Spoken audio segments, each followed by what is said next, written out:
In this clip, I will be discussing the short film conventions.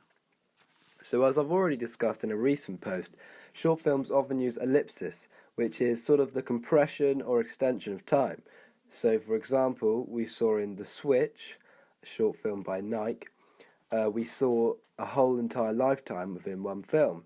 Whereas in the 1 Minute Time Machine, another film I've talked about, we saw 5 minutes of real time.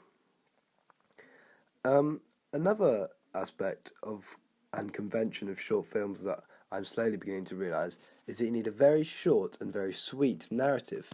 This is something that I've learned from not only watching plenty of short films myself, but also from the interviews I did at Cinefest and the other short film festival.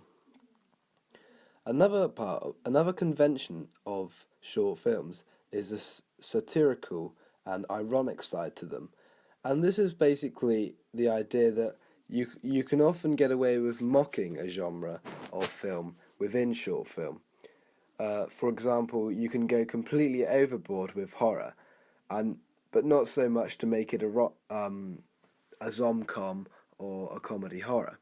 But you kind of get away with that within the short film bracket. I'm beginning to realise that you have very few characters within short films, as obviously you don't really have time for this. And this leads me on to the fact that you don't have time for stuff where you have you never really have a full introduction to a short film. You often just hit the ground rolling. And also with this point, you have a compressed 3-act structure. So rather than a beginning, a middle, and an end, you sort of just have the middle and maybe an end, and maybe a very, very slight beginning. So that's compressing the 3 acts, which are normally there in a feature length.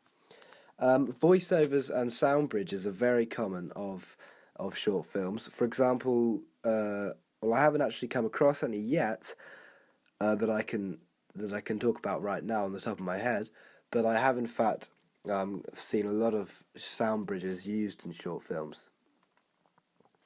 And also with this point you have flashbacks and flash forwards within it. And of course, as I've recently looked at with Goodbye Mr. Snuggles, you've got the cross-cutting technique where you compare binary opposites. For example, in Goodbye Mr. Snuggles, you have a very, very frantic and scary clown compared to the incredibly lax and just chilled out, calm elder gentleman.